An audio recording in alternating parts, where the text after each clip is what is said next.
चलिए बढ़ते हैं आज की इस कहानी की ओर। मैं कुछ समय तक मुंबई में रहा हूँ, क्योंकि मुझ पर फिल्म डायरेक्टर बनने का भूत सवार था।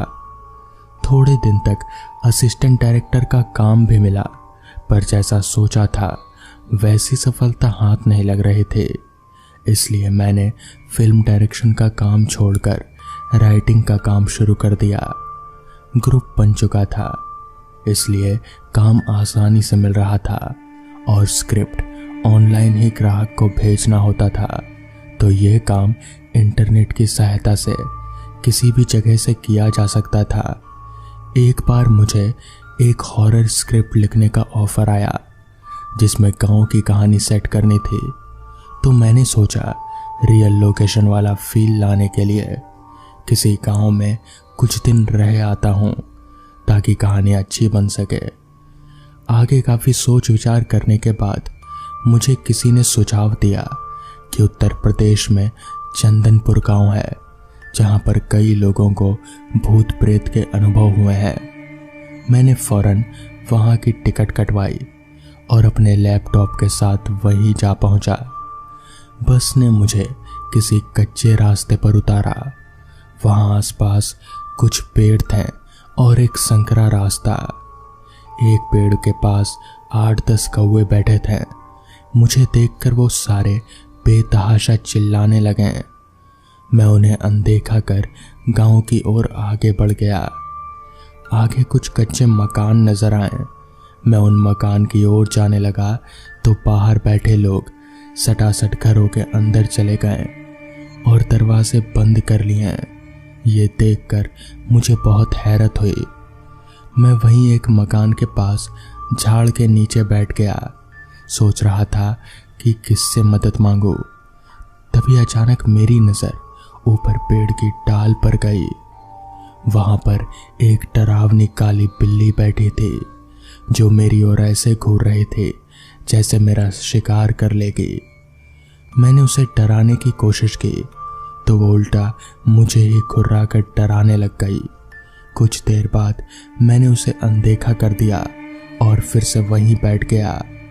तभी अचानक उस बिल्ली ने पीछे से मेरी गर्दन पर वार कर दिया। उसने अपने चारों बड़े दांत मेरी गर्दन पर गड़ा दिए और चारों पैरों के पंजे मेरे कंधे पर चलाने लगी और मुझे नोचने लगी। मैंने फौरन उसे दूर हटाया और वहां से उठ खड़ा हुआ। यह सब चल ही रहा था कि तभी वहां पर एक डाकिया निकला और उसने मुझसे पूछा कि मैं वहां क्यों आया हूं। तो मैंने उसे अपना मकसद बताया तो उसने कहा कि यहाँ के लोग आपकी कोई मदद नहीं करेंगे। ये सारे डरे सहमे लोग हैं। इस गांव में रोज रात को भूत प्रेत का तांडव होता है। उस डाकिये ने कहा कि सामने हमारा घर है, वहां कोई नहीं रहता। हम इस गांव को छोड़ चुके हैं और पास के गांव में रहने चले गए हैं। आप चाहें तो उस बंद घर की चाबी मैं आपको दे दूंगा। मैंने फौरन हाँ बोल दी, क्योंकि वही मेरी सबसे बड़ी समस्या थी। अब गांव में एक घर मिल गया है और आगे फौरन मुझे अपना काम शुरू करना था। गले पर थोड़ी मरहम पट्टी कर मैंने काम शुरू कर दिया। कौवे वाली बात, बिल्ली वाली बात, लोगों के घर में चले जाने की बात और भूत प्रेत की अफवाहें, इन सब से तालबद्ध तरीके से मैंने लिखना शुरू कर दिया। उस गांव में मेरे लिए भरपूर मसाला था और डाकिये का मकान भी पड़ा था, तो शांति से मैं अपने काम में जुट गया। रात के करीब 2-3 बजे मैंने लिखकर अपना लैपटॉप स्विच ऑफ किया और खिड़की से चौक पर नजर डाली और मैं हंसते हुए बोल पड़ा, जरा देखो तो भूत प्रेत का कुछ तांडव हो रहा है क्या, या फिर लोग सब वैसे ही उल्लू बना बैठे हैं। खिड़की से झांक कर देखा तो मेरे रोंगटे खड़े हो गए। एक आदमी एक लड़की का गला दबा रहा था और एक आदमी उस बिल्ली वाले पेड़ पर रस्सी लटका रहा था। फिर उन्होंने उस लड़की को बालों से पकड़कर पेड़ के पास घसीटा और उसके गले में रस्सी डाली। इतना देखकर मैंने कोलाहल मचा दिया। मेरे हाथ में जो कुछ भी था मैं उसे ले आया और चिल्लाता हुआ फौरन पेड़ की तरफ भागा। जब तक मैं वहां पहुंचा तब तक उन दोनों ने लड़की को पेड़ पर गले से फांसी देकर लटका दिया और लड़की तड़प रही थी। मैंने जैसे ही वहां पर पहुंचा वहां कुछ भी नहीं था। वो दोनों दरिंदे और पेड़ पर लटकी हुई लड़की सब गायब थे। ये सब देखकर मेरे तो होश ही उड़ गए। गांव के सब लोग खिड़की से मेरी तरफ ही देख रहे थे, पर कोई घर से निकल नहीं रहा था। मैंने देखा कि पेड़ पर वही काली बिल्ली अभी भी मौजूद थी और मुझे ही घूर रहे थे। मैंने नजर घुमाकर उस घर की ओर देखा जहां पर मैं ठहरा हुआ था। मुझे उस घर में कोई टहलता नजर आया। मेरा तो दिल ही बैठ गया। फिर मैंने उसी मकान की छत की ओर नजर डाली तो मैंने देखा कि वो दोनों दरिंदे और वो लड़की तीनों एक साथ उस डाकिये के मकान के छत पर खड़े हैं। अब मेरी पूरी तरह से सटक चुकी थी। मुझे कुछ समझ नहीं आ रहा था, मगर मैं इतना समझ चुका था कि गलत फट्टे में टांग लड़ा दी है। मैं पूरी रात वही चौक पर खड़ा रहा, क्योंकि उस पेड़ के ऊपर भी वो कमीनी बिल्ली मेरे खून की प्यासी बैठी हुई थी और डाकिये के घर के अंदर पता नहीं कौन टहल रहा था। जैसे तैसे करके सुबह हो गई तो मैंने फौरन अपना सामान पैक कर डाला और ताला लेकर दरवाजे की ओर भागा। अभी मैं दरवाज़ा बंद करने ही वाला था कि मेरी नज़र दीवार पर पड़ी। वहाँ जो मैंने देखा उसे देखकर मेरी ज़बान हलक से नीचे उतर गई। उस दीवार पर उसी डाकिये की हार चढ़ी हुई फोटो थी जिसने मुझे रहने के लिए ये मकान दिया था, और उस तस्वीर पर उसके जन्म और मरण की तारीख भी लिखी हुई थी। वो डाकिया 20 साल पहले मर चुका था। मैं जिससे मिला था वो बस एक प्रेत था। अपना बैग हाथ में लिए ताला चाबी वहीं फेंक कर मैं दौड़कर उस गांव से बाहर भाग आया। पास के गांव पर चाय की दुकान वाले को उस मनहूस गांव का रहस्य पूछा तो उसने कहा कि पेड़ के पास दिखने वाली लड़की उसी डाकिये की बेटी है जिसे इसी गांव के सरपंच के 2 बेटों ने मिलकर मारकर लटका दिया था, और डाकिये ने अपनी बेटी की मौत का बदला लेते हुए सरपंच के दोनों बेटों को मार डाला था। फिर सरपंच के डर से खुद जहरीली दवाई खाकर आत्महत्या कर ली। तभी से उन चारों की आत्मा इस गांव में भटकती रहती है और तांडव मचाती है। तो दोस्तों, ये थी आज की पहली कहानी। तो चलिए बढ़ते हैं आज की दूसरी कहानी की ओर। बात है सन 1966 की। तब देश में बहुत भयानक अकाल पड़ा था। ऐसा अकाल जिसमें गांव के गांव तबाह हो गए। लोग एक एक मुट्ठी भर अनाज को तरसने लगे थे और कई जगहों पर तो लोग एक दूसरे को मारकर भी खाने लगे थे। एक गांव था माधवपुर। जब पूरे देश में अकाल फैला था तो माधवपुर भला इसकी चपेट से कैसे बच पाता।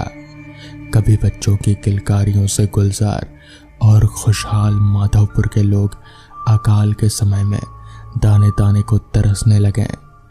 कुछ समय तक तो जैसे तैसे गांव के लोगों का पेट भरा, पर चूंकि 1965 और 66 दोनों ही साल लगातार अकाल पड़ा, इस वजह से गांव में अनाज की पैदावार नहीं के बराबर थी। लोगों के पास जो बचा कुचा अनाज था लोग वही खा रहे थे। धीरे धीरे करके पहले गरीब तबके के लोग और फिर गांव में रहने वाले समृद्ध लोग भी इसकी चपेट में आने लगे। अगल बगल के गांव में भी अकाल ने बड़े पैमाने पर तबाही मचा रखी थी। वो समय ही ऐसा था जब ना तो मोबाइल फोन था और ना ही टेलीफोन। एक दूसरे की खबर लेने में महीनों का समय लग जाता था। माधवपुर गांव के मुखिया के यहाँ मनोहरपुर गांव के रहने वाले भुवन ने अपनी बहन का ब्याह किया था। इधर बहुत दिनों से उसे अपनी बहन की कोई खबर नहीं मिली थी। वो तो गनीमत थी कि भुवन के गांव में अभी तक खाने भर का अनाज बचा हुआ था, इसलिए भुवन और उसका परिवार सुरक्षित थे। पर उसे अपनी बहन की बहुत चिंता सता रही थी। उसने कई खत लिखे, पर उसकी बहन की तरफ से किसी भी खत का कोई जवाब नहीं आया। हार कर एक दिन भुवन ने सोचा, क्यों ना मैं अपनी बहन के घर से हो आऊं, और यही निश्चय करके अपनी बहन के घर को रवाना हो गया। उसकी बहन का गांव ट्रेन के रास्ते में पड़ता था। रात के समय जब भुवन ट्रेन से माधवपुर स्टेशन पर उतरा तो उस समय रात के 11 बज रहे थे। एक बार तो स्टेशन पर उतरते ही भुवन के शरीर में झुनझुनी दौड़ गई।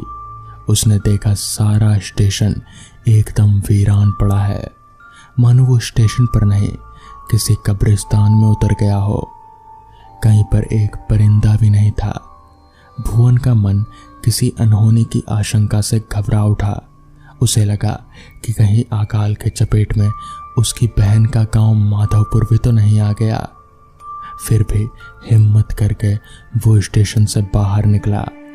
बाहर भी खूब अंधेरा पसरा हुआ था। कहीं भी रोशनी की एक भी किरण दिखाई नहीं दे रहे थे। मन में डर और घबराहट के साथ भुवन माधवपुर की ओर बढ़ चला। रास्ते में ऐसा लग रहा था जैसे या तो दुनिया खत्म हो गई हो या चिरागों को रोशन करने वाले। थोड़ा ही आगे बढ़ने के बाद उसे माधवपुर के घर दिखाई देने लगे। पर आश्चर्य कि पूरा स्टेशन जहां वीरान पड़ा था, स्टेशन के बाहर भी किसी आदमी का नामो निशान नहीं था। वहीं माधवपुर का हर घर बिल्कुल रोशन था। इसका मतलब ये था कि माधवपुर में अभी भी सब लोग सुरक्षित थे। मन ही मन भगवान को धन्यवाद देते हुए भुवन अपनी बहन के घर के रास्ते की ओर बढ़ा और चलता हुआ बहन के घर पहुंच गया। जब बहन के घर पहुंचा तो उसे देखकर उसकी बहन जोर जोर से रोने लगी और कहने लगी कि तुमने आने में बहुत देर कर दी, सब खत्म हो गया। पर भुवन इसका मतलब नहीं समझ पाया। उसकी बहन ने उसे बैठाया और घर के सभी लोगों से मिलाया, पर ऐसा लग रहा था जैसे सभी लोगों की आंखें किसी शून्य को निहार रहे थे। वो बातें कर रहे थे, पर भुवन के साथ होकर भी वो उसके साथ नहीं थे। कुछ समय बातें करने के बाद उसकी बहन ने कहा, तुम इतनी रात को आए हो, तुम्हें भूख लगी होगी, खाना खा लो। और उसके लिए वो खाना निकालने लगी। उसकी बहन के घर के बाहर नींबू का एक पेड़ था। भुवन बारामदे में बैठ गया और उसकी बहन और परिवार के अन्य सदस्य उसे घेर कर बैठ गए। जाने क्यों, पर सब उसे घूर कर ललचाई नजरों से देख रहे थे। भुवन की बहन ने उसके सामने खाने की थाली रख दी, सिर्फ रोटी और नमक। अकाल के समय थाली में सब्जी की कल्पना करना बेवकूफ़ी थी। पर भुवन ने कहा, कुछ नहीं तो एक नींबू ही ला दो, मैं नमक और नींबू से खा लूँगा। जैसे ही भुवन ने नींबू तोड़ने की बात की, उसकी बहन ने बारामदे में बैठे बैठे अपना हाथ बढ़ाया और बारामदे के बाहर लगे नींबू के पेड़ से नींबू तोड़ लिया और भाई की थाली में रख दिया। भुवन को तो काटो तो खून नहीं, जैसे एक ही बार में उसके शरीर का सारा खून सूख गया। उसने पलटकर बहन की तरफ देखा।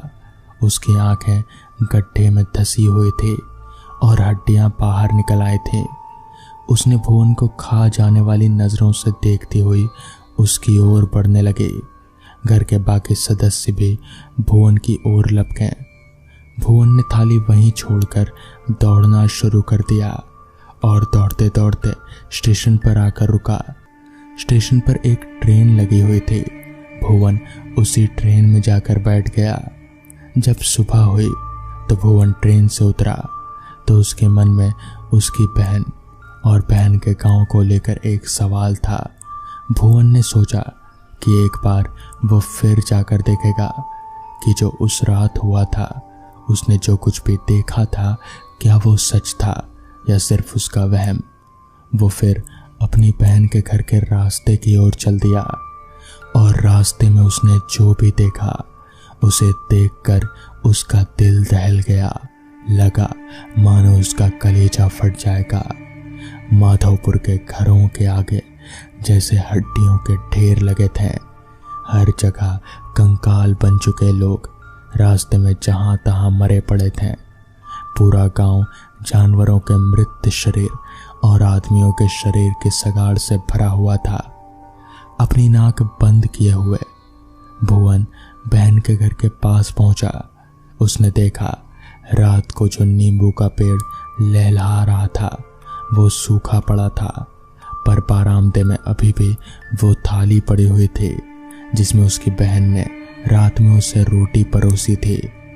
उसने देखा वो थाली कंकड़ों से भरी हुई थी। जब वो घर के अंदर पहुंचा तो उसे उसकी बहन और उसके परिवार के लोगों के मृत शरीर मिले। सबकी आंखें गड्ढे में धसी हुई थी। क्या बच्चे और क्या बूढ़े, सबके सब भूख से तड़प तड़प कर मर गए थे। अब भुवन को उसकी बहन की कही बात का मतलब समझ में आया। उसने सच में अपनी बहन के घर आने में बहुत देर कर दी थी। तो दोस्तों, तब घड़ी में रात के 8:30 बज रहे थे जब हम सारे दोस्त हमेशा की तरह लोहार मोहन काका के घर में कहानी सुनने गए हुए थे। मोहन काका हमारे गांव के इकलौते लोहार हैं। गांव में लोहा लक्कड़ या कोई भी काम हो तो यही करते हैं। मोहन काका की कहानियां इतनी मज़ेदार होती हैं कि हम सारे दोस्त कई कई घंटे उनके घर पर कहानियां सुनते रहते थे। उस रात भी मोहन काका ने कहानी बताना शुरू किया। अभी मोहन काका बोलने ही वाले थे कि मेरे एक दोस्त श्याम ने कहा, अरे काका, आपने कभी भूत या चुड़ैल देखा है क्या? इस पर काका मुस्कुराते हुए बोले, हाँ मैंने देखा है। बस अब और क्या, मोहन काका के मुंह से सुनते ही सभी बच्चों ने मानो एक साथ कहा, कहाँ और कब, हमें भी बताइए। बच्चों के मुंह से ये सुनकर मोहन काका ने बोलना शुरू किया। बात आज से तकरीबन 30 साल पुरानी होगी। तब मैं जवान हुआ करता था। बदन में एक अलग ही शक्ति थी। उस समय मुझे मेरे गांव से 4 गांव दूर एक ठाकुर साहब के घर जाना था। हालांकि वो गांव हमारे गांव से काफ़ी दूर था, लेकिन काम इतना ज़रूरी था कि मुझे जाना ही पड़ा। तो मैं सुबह के 8 बजे ठाकुर साहब के घर की ओर चलता बना। वहां पहुंचकर ठाकुर साहब से बात करते करते वक्त का पता ही नहीं चला कि कब दिन के उजाले को रात के अंधेरे ने घेरना शुरू कर दिया। इस पर मैंने ठाकुर साहब से कहा, ठाकुर साहब अब मैं निकलता हूँ। इस पर ठाकुर साहब ने कहा, मोहन शाम हो गई है और तुझे घर पहुँचते पहुँचते काफ़ी रात हो जाएगी। तू एक काम कर, आज रात यहीं रुक जा, सुबह चले जाना। और रात के वक्त तो वो रास्ता भी कुछ ठीक नहीं है ना। ठाकुर साहब की बात खत्म होते ही मैंने हंसते हुए ठाकुर साहब से कहा, ठाकुर साहब मैं कहाँ डरता हूँ, मैं आराम से घर चला जाऊँगा। इतना बोलकर मैं ठाकुर साहब के घर से निकलकर अपने घर की ओर चलता बना। कुछ देर चलने के बाद रात के काले अंधकार ने माहौल को पूरी तरह से ढक लिया। अब रात काफ़ी हो चुकी थी। इस रास्ते पर जिस पर मैं अभी आगे बढ़ रहा था उस पर कोई इंसान तो दूर, एक जानवर तलक भी नजर नहीं आ रहा था। माहौल को इतना सन्नाटे में पाकर काफ़ी तेजी से रास्ते पर आगे बढ़े जा रहा था मैं। चांद की हल्की रोशनी में पूरा रास्ता धुंधला धुंधला सा मालूम पड़ रहा था। अभी मैं आगे बढ़ ही रहा था कि तभी मुझे किसी और के भी कदमों की आवाज़ महसूस हुई। मेरे आगे तो कोई नहीं था, इसका मतलब साफ था कि कोई मेरा पीछा कर रहा है। तो मैं झट से पीछे पलटा तो पाया कि एक काली सी परछाई जो कि किसी औरत की थी वो मेरे पीछे पीछे आ रही थी। एक पल के लिए मैं चिंता में पड़ गया, मगर फिर मैंने सोचा शायद यही कि कोई औरत होगी जो मेरे तरह से कहीं जा रही होगी। ये सोचकर मैं कुछ देर वहां पर खड़ा हो गया कि पहले उस औरत को जाने देता हूँ। मगर जैसे ही मैं रुका तो वो औरत की काली परछाई भी एकदम से वहीं पर रुक गई। मेरी चिंता अब और भी बढ़ गई कि मेरे रुकने पर वो औरत रुकी क्यों। ये मुझे समझ नहीं आ रहा था। खैर, मैंने वापस से आगे बढ़ना शुरू किया तो मेरी देखा देखी उस औरत ने भी चलना शुरू कर दिया। अब मुझे पक्का यकीन हो गया था कि ज़रूर दाल में कुछ काला है, लेकिन उस वक्त मैं और कोई गलती मुझे मौत के घाट उतार सकती है, इसलिए मैं चुपचाप अपने रास्ते पर चलता रहा और सही मौके का इंतज़ार करने लगा ताकि 9 तो 11 हो सकूं। मैं अभी भी मेरे साथ साथ चलने की आवाज़ को महसूस कर पा रहा था। तभी मैंने चलते चलते कहा, आप मेरा पीछा क्यों कर रहे हैं? मगर इस पर पीछे से कोई जवाब नहीं आया और ना ही चलने की आवाज़ आनी बंद हुई। इस पर जब मैंने एक और बार पीछे पलटकर दोबारा देखा तो मैं एकदम से हैरान हो गया, क्योंकि अब वो औरत चलकर नहीं बल्कि हवा में उड़कर मेरा पीछा कर रही थी। ये देखकर डर के मारे मेरे हाथ पैर फूलने लगे और मुझे समझ आ गया कि वो कोई औरत नहीं बल्कि चुड़ैल है। अभी मैं दौड़कर भागने ही वाला था कि तभी उस चुड़ैल ने मेरा गला पकड़ लिया। मेरा गला पकड़ते ही ना जाने क्यों मेरा गला एक झटके से छोड़ दिया, क्योंकि मेरे गले में भगवान का लॉकेट था। जिसके बाद मैं भागता हुआ वापस ठाकुर साहब के घर चला गया। तो दोस्तों, ये थी आज की कहानी। अगर आपको ये कहानी पसंद आई हो तो चैनल को ज़रूर सब्सक्राइब कर लें। तो मैं आपका दोस्त आर्यन जल्द ही मिलूंगा आपसे ऐसी ही एक कहानी के साथ।